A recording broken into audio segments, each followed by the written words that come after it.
पिछले कुछ वक्त से ना इंडिया की एजुकेशन सिस्टम में बड़े बदलावों की बात चल रही है और अब एक बहुत बड़ी खबर आई है।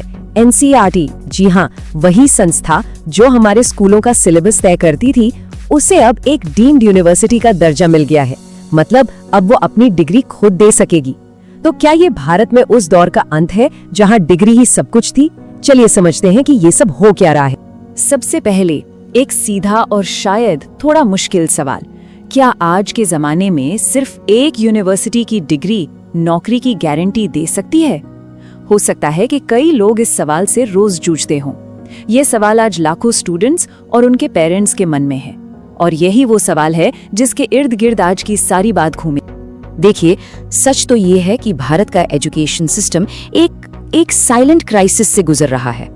हम हर साल लाखों ग्रेजुएट्स तो बना रहे हैं, लेकिन एक ताजा रिपोर्ट बताती है कि उनमें से लगभग आधे लोग नौकरी के लिए तैयार ही नहीं है। तो क्या हम सच में काबिल लोग तैयार कर रहे हैं या सिर्फ नंबर्स बढ़ा रहे हैं? प्रॉब्लम यह है कि कागज पर क्वालिफिकेशन तो है, पर असली दुनिया में उसकी यूटिलिटी पर एक बहुत बड़ा सवालिया निशान लग गया है। और ये सिर्फ कोई हवाई बात नहीं है। ये वार्निंग्स, ये चेतावनियां 3 अलग अलग लेकिन बहुत ही पावरफुल जगहों से आ रही हैं। इकोनॉमी, इंडस्ट्री और पॉलिसी। और जब ये तीनों एक ही बात कहने लगे तो समझ जाना चाहिए कि कुछ बहुत बड़ा बदल रहा है। तो पहली और सबसे तीखी आवाज आती है इकोनॉमी की दुनिया से। प्रधानमंत्री की इकोनॉमिक एडवाइजरी काउंसिल के मेंबर संजीव सन्याल बिल्कुल साफ साफ कहते हैं कि असली प्रॉब्लम बेरोजगारी नहीं है, असली प्रॉब्लम वो ग्रेजुएट्स हैं जिनके पास काम करने के लिए जरूरी स्किल्स ही नहीं है। ये सीधे सीधे डिग्री और स्किल के बीच की गहरी खाई को दिखाता है। अब सुनिए इंडस्ट्री क्या कह रही है। भारत के सबसे कामयाब टेक एंटरप्रेन्योर्स में से एक जोहो के फाउंडर श्रीधर वेम्बू कह रहे हैं कि उन्हें डिग्री होल्डर्स नहीं चाहिए, उन्हें चाहिए प्रॉब्लम सॉल्वर्स।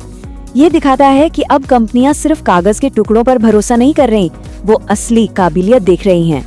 और आखिर में इस पर मुहर लगा दी है पॉलिसी मेकर्स ने। ये एक तरह से ऑफिशियल अनाउंसमेंट है कि भाई अब खेल के नियम बदल चुके हैं। आने वाला जमाना डिग्री का नहीं बल्कि स्किल का, हुनर का होने वाला है। तो सवाल ये है कि हमारे पुराने सिस्टम में आखिर दिक्कत क्या थी? इसे समझने का सबसे अच्छा तरीका है एक इंडस्ट्रियल असेंबली लाइन के बारे में सोचना। जरा इस पुराने मॉडल को देखिए। ये एक फैक्ट्री की तरह था। इनपुट होते थे स्टूडेंट्स, प्रोसेस था रट्टा मारो और एग्जाम पास करो, और आउटपुट डिग्री नाम का एक कागज का टुकड़ा। इस पूरे मॉडल में प्रैक्टिकल स्किल्स और क्रिटिकल थिंकिंग के लिए कोई जगह ही नहीं थी। नतीजा क्या हुआ? कंपनियां आज मजाक में कहती हैं कि उन्हें पहले ग्रेजुएट्स को वो सब भुलवाना पड़ता है जो वो सीख कर आए हैं और फिर उन्हें असली काम सिखाना पड़ता है। तो इसी प्रॉब्लम को सॉल्व करने के लिए सरकार अब एक ग्रेट रीसेट मोड में है और इसकी शुरुआत हो रही है एनसीईआरटी को यूनिवर्सिटी का दर्जा देने जैसे बड़े सिंबॉलिक कदमों से। ये डिग्री की मोनोपोली को खत्म करने की तरफ पहला बड़ा कदम है।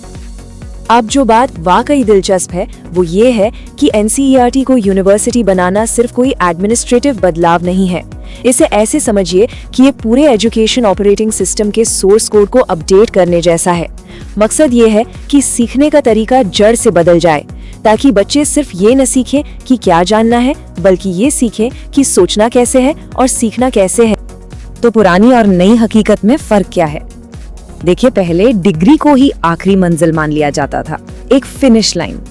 लेकिन अब डिग्री सिर्फ एक एंट्री गेट होगी। ये दिखा सकती है कि किसी में पोटेंशियल है, लेकिन ये परफॉर्मेंस की गारंटी नहीं होगी।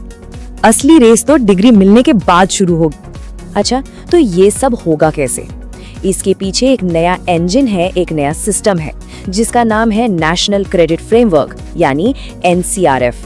अगर आसान भाषा में कहें तो एनसीआरएफ एक ऐसा सिस्टम है जो लर्निंग को सालों में नहीं बल्कि क्रेडिट्स में मापेगा।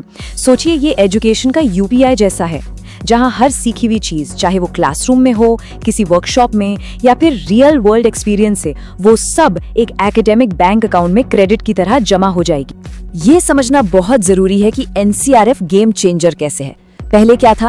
एकेडमिक पढ़ाई और वोकेशनल स्किल यानी हुनर के बीच एक दीवार थी।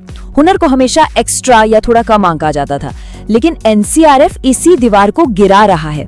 अब एक हुनरमंद बढ़ई के अनुभव को या एक सेल्फ टॉट कोडर की स्किल को भी फॉर्मल एजुकेशन के बराबर क्रेडिट मिल सकता है। तो इसका हम सब पर मतलब स्टूडेंट्स, पेरेंट्स और जो लोग जॉब कर रहे हैं उन पर क्या असर होगा। चलिए अब देखते हैं कि इस नए स्किल फर्स्ट दौर में कामयाब होने के लिए सर्वाइवल किट में क्या-क्या होना चाहिए। ये अब कोई ऑप्शनल स्किल्स नहीं है। Critical thinking, communication, coding, problem solving, ये सब अब सर्वाइवल किट का हिस्सा है। सोचिए, एआई के जमाने में जो काम मशीनें कर सकती हैं, उस काम के लिए कोई किसी को सिर्फ डिग्री देखकर नौकरी क्यों देगा। असली वैल्यू अब उन कामों की है जिनमें इंसान की क्रिएटिविटी और सोच लगती। तो जो सबसे बड़ा शिफ्ट आ रहा है वो सोच का है, नजरिए का है।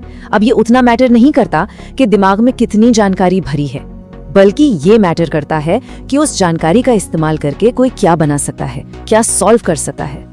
फोकस अब ज्ञान को इकट्ठा करने से हटकर उसे अप्लाई करने पर आ गया है। और आखिर में इस पूरी बातचीत को इस एक सोच के साथ खत्म करते हैं।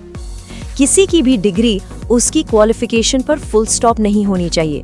ये एक कॉमा होनी चाहिए जिसके बाद सीखने और आगे बढ़ने का सफर जिंदगी भर चलता रहे। क्योंकि असली मंजिल हुनर से ही मिलेगी, सिर्फ कागज के टुकड़ों से नहीं।